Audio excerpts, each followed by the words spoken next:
네, 안녕하세요. 이제 대도중학교 올해 3학년 수학을 가르치게 된 정경욱 선생님이라고 합니다. 그래서 오늘은 지난 시간에 과제로 나갔던 교과서 35, 36쪽 실력 제어보기 풀이하는 시간을 갖도록 하겠습니다. 교과서 다들 펴서 35페이지 문제 1번부터 풀어보도록 합시다. 자, 첫 번째 문제는 제곱근을 곱하였을 때 어떻게 계산이 되느냐인데요. 가장 중요한 거는 제곱 근호와 제곱 기호가 만나면은 두 개가 없어진다는 내용이죠. 근데 단 여기서 중요한 점은 여기 A가 양수일 때와 음수일 때가 다른 경우입니다. A가 양수일 때는 그냥 A가 나오지만 A가 음수인 경우에 앞에 마이너스를 부호를 붙여서 나와야 됩니다. 자, 이게 헷갈리겠지만 일단 문제를 풀어보면서 해보도록 합시다.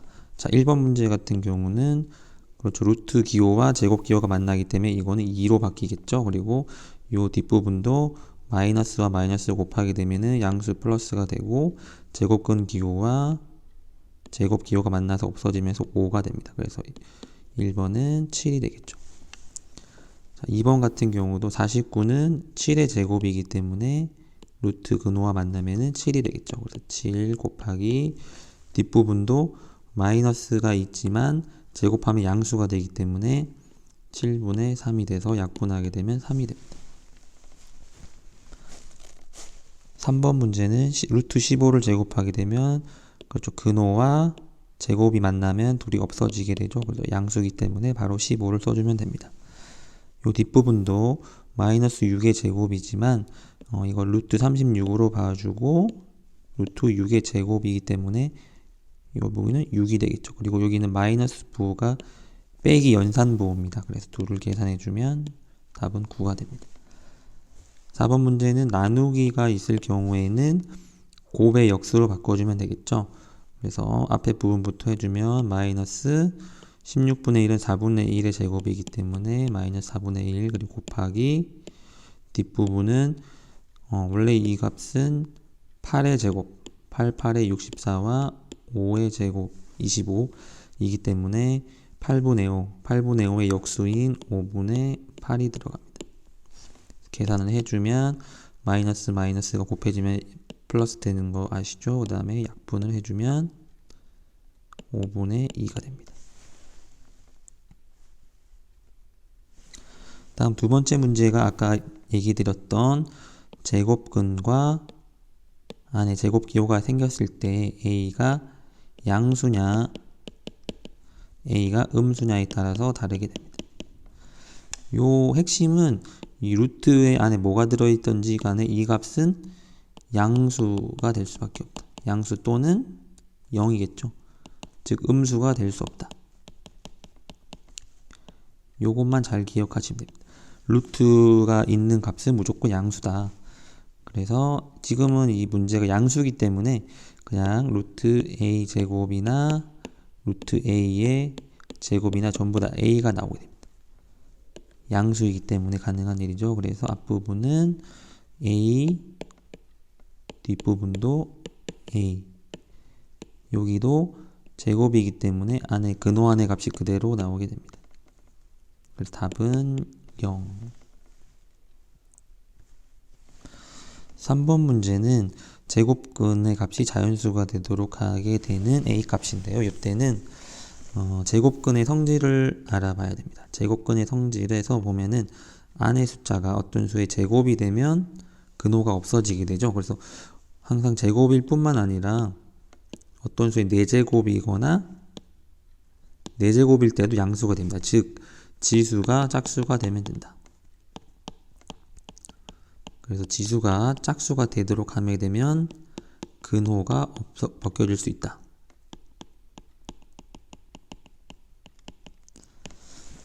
자, 그러면은 175라는 숫자를 먼저 인수분해를 해봅니다. 소인수분해를 해야지 이 수가 어떻게 되는지 알 수 있겠죠. 그래서 5로 나눠질 것 같으니까 35. 그러면은 175라는 숫자는 5의 제곱 곱하기 7이네요. 5는 지금 이미 지수가 짝수이기 때문에 상관이 없지만 7은 지수가 현재 생략되어 있지만 1입니다. 그래서 이 경우도 짝수가 되기 위해서 뒤에 7 한 번 더 곱해주면 5의 제곱 곱하기 7의 제곱이 되겠죠. 그래서 이 경우는 5 곱하기 7 전체의 제곱이니까 35의 제곱 35가 되겠죠. 그래서 A 값은 7. 자, 여기서 무리수인데요. 무리수라는 거는 우리가 중학교 3학년 때 실수라는 걸 배웠습니다. 실수는 크게 유리수와 무리수로 나눠집니다. 유리수는 우리가 배웠던 자연수, 손가락으로 셀 수 있는 숫자죠. 1부터 하나씩 커져가는 숫자와 그 다음에 정수 다 포함이 됩니다. 그리고 0도 단위 포함이 되고 그 다음에 분수로 표현이 가능한 숫자들, 분수라 함은 a분의 b 꼴인데 이 a, b가 전부 다 정수가 들어가야겠죠. 그래서 2분의 1이나 3분의 7 이런 숫자들이 되겠습니다. 무리수는 정확히 말하면 순환하지 않는 무한소수입니다. 그래서 대표적으로 우리가 중학교 수준에서는 루트 안에 있는데 값인데 이 값이 완전 제곱식이 아닐 경우, 또는 파이와 같이 특별한 경우가 있겠죠. 이 경우 특징은 무한히 갑니다. 파이 같은 경우도 3.14, 1592, 6535에서 무한히 갑니다. 그래서 이 유리수와 무리수 합쳐서 수직선 위에 표현이 가능하고 수직선에서 대소관계도 비교를 해볼 수 있습니다. 그래서 무리수 찾는 방법은 쉽습니다. 근호가 있을 때 요 값의 완전 제곱식이 아니기만 하면 됩니다. 완전 제곱수가 아니기면, 그래서 10은 제곱수가 아니기 때문에 무리수가 맞죠. 그리고 여기는 81분의 4는 제곱수입니다. 9분의 2의 제곱이기 때문에 무리수가 아닙니다. 0.4도 4는 제곱수이지만 0.4는 제곱수가 아닙니다. 그러므로 무리수가 되겠네요. 요 루트 5 더하기 2 같은 경우도 앞에 무리수, 루트 5가 무리수이기 때문에 무리수의 값이 아마 2. 얼마가 나올 겁니다. 여기다가 2를 더한다 하더라도 4로 시작할 뿐 소수점 아래 숫자는 끊임없이 계속하기 때문에 이 경우도 무리수. 루트 9분의 1도 9분의 1이 3분의 1의 제곱이기 때문에 근호가 없어지겠죠. 그래서 이 값도 무리수가 아닙니다. 그 다음에 원주율은 가장 대표적인 무리수가 되겠죠. 원주율에 대해 설명을 하면 원의 지름과 원의 둘레 사이의 비율이죠. 다음 분모 유리화입니다. 분모 유리화라는 거는 두 가지 우리가 배운 내용을 합쳐진 내용이에요. 뭐냐면 분모 분자에 같은 수를 곱하여도 숫자에는 변함이 없죠.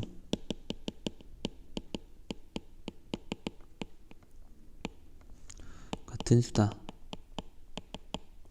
그리고 근호를 포함한 숫자에서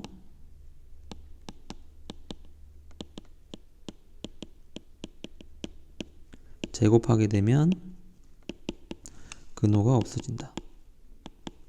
그래서 근호를 없애기 위한 방법입니다. 그래서 첫 번째 1번 같은 경우는 분모 분자에 루트 3을 곱해주면 되겠죠. 그러면 루트 3과 루트 3이 만나서 3으로 분모가 바뀌고 분자에는 6루트 3이 됩니다. 여기서 약분까지 해주면 더욱 좋겠죠. 약분까지 해주면 2루트 3. 2번 문제도 루트 2를 곱해주면 되겠습니다. 그러면 2분의 8 루트 2가 되고 약분하면 4 루트 2. 3번 같은 경우도 분모 분자에 루트 5만 곱다. 전체인 2 루트 5를 곱할 필요 없이 루트 5만 곱해줘도 됩니다. 그러면 2 곱하기 5분의 3 루트 5가 되고 계산을 해주면 10분의 3 루트 5. 이렇게 써도 되고 얘를 소수로 표현해주고 싶다 그러면 0.3 루트 5로 써도 됩니다. 4번의 경우도 루트 2만 분모 분자에 곱해주면 3 곱하기 2분의 루트 같은 근호에 있는 것끼리는 안의 숫자를 곱해주면 되죠. 14. 그래서 6분의 루트 14.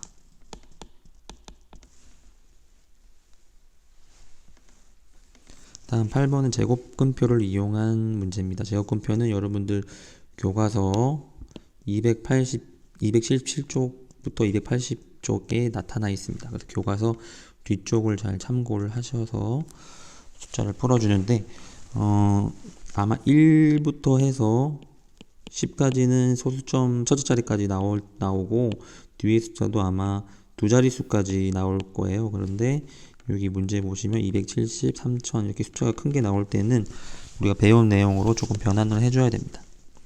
그래서 자릿수를 바꿔줄 수 있는 숫자 중에는 10의 제곱인 100이나 100의 제곱인 10,000 또는 0.1의 제곱인 0.01을 이용하면 됩니다.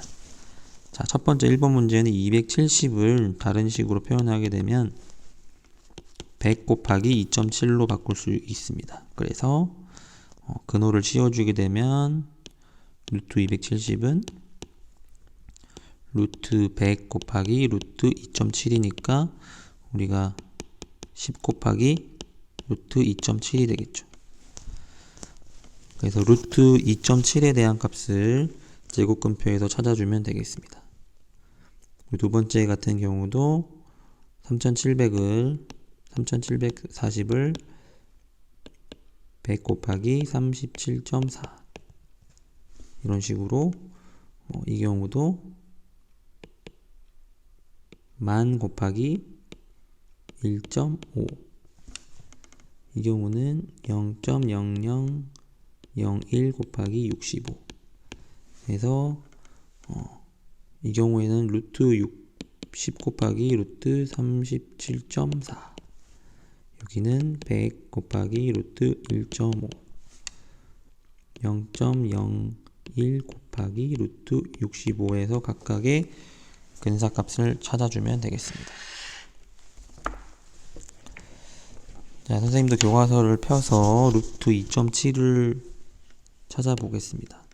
277쪽을 펴보시면 되는데요. 277쪽에 2.7의 근사값은 1.643입니다. 1.643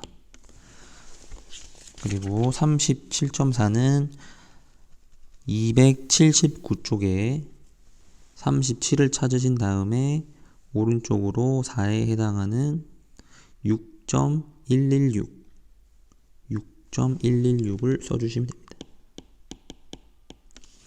그 다음에 1.5는 다시 앞으로 가서 277쪽에 1.5, 1.225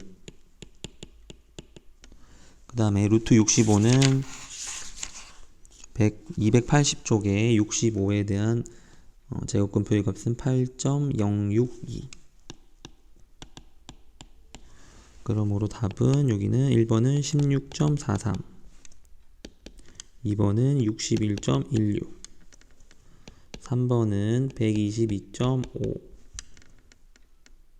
4번은 0.01이 곱해졌기 때문에 소수점을 두 칸 앞으로 하면 되죠. 그래서 0.08062가 되겠습니다.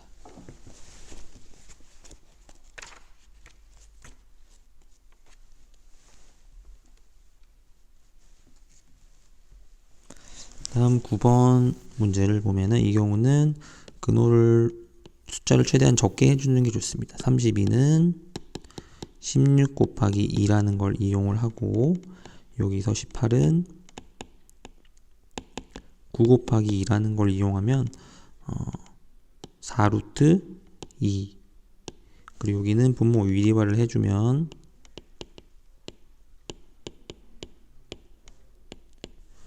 그리고 루트 18은 3루트 2로 바뀝니다. 그래서 앞에 내용을 잘 이해했다면 계산이 빨리 될 수 있습니다. 그리고 계산을 해보도록 하겠습니다. 먼저 얘네 둘을 계산해주면 7 루트 2 빼기 2분의 5 루트 2 해서 통분을 해서 계산을 해주면 2분의 9 루트 2. 이 경우는 나누기를 역수의 곱셈으로 바꿔줘서 앞에 분배 법칙을 해주면 되겠습니다. 그러면 루트 15의 분배가 되면 루트 3분의 2를 곱해주고, 그 다음에 루트 12분의 1. 이 경우는 먼저 해도 되지만 이 문제 같은 경우는 근호가 쓰인 상태에서 곱해주는 게 더 빠를 것 같네요. 계산이 좀 약분이 되면서 루트 5 뒷부분은 36 루트 36인데 루트 36은 6분의 1입니다. 그래서 루트 5 더하기 6분의 1이 되겠습니다. 마지막 10번 문제입니다. 이 경우는 이런 문제 해결의 실생활 활용 문제 같은 경우는 먼저 구하고자 하는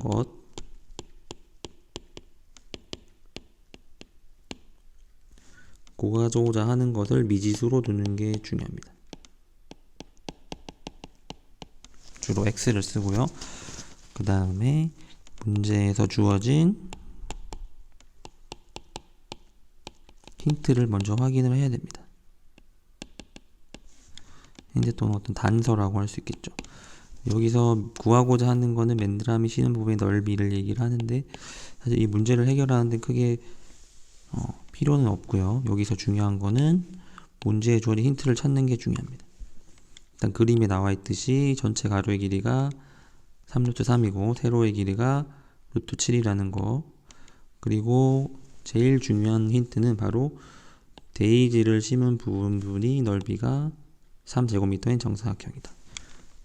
이 데이지 심은 부분이 정사각형이고 이 전체가 넓이가 3이라는 걸 통해서 우리는 정사각형의 넓이가 주어졌을 때 한 변의 길이는 그 넓이의 제곱근이죠. 그래서 이 부분은 한 변의 길이가 루트 3이라는 걸 알 수 있습니다. 그러면 이 부분이 루트 3이기 때문에 정사각형이니까 여기도 루트 3이 되고, 그럼 나머지 여기는 2루트 2, 즉 여기가 2루트 2. 우리가 구하는 거는 뭐죠? 구하는 거는 맨드라미를 심은 부분이기 때문에 이 부분의 넓이를 구하면 이 부분은 루트 7에다가 루트 3을 빼주면 되겠죠. 2루트 3이네요. 그러면 맨드라미를 심은 부분의 넓이는 루트 7 마이너스 루트 3에 곱하기 2 루트 3을 해주면 되겠습니다. 그러면 2 루트 21 마이너스 3이 돼서 2 곱하기 3은 이게 답이 되겠습니다. 그리고 만약에 궁금한 점이 있는 경우에는 질문하기를 활용을 하라고 했는데요. 질문하기는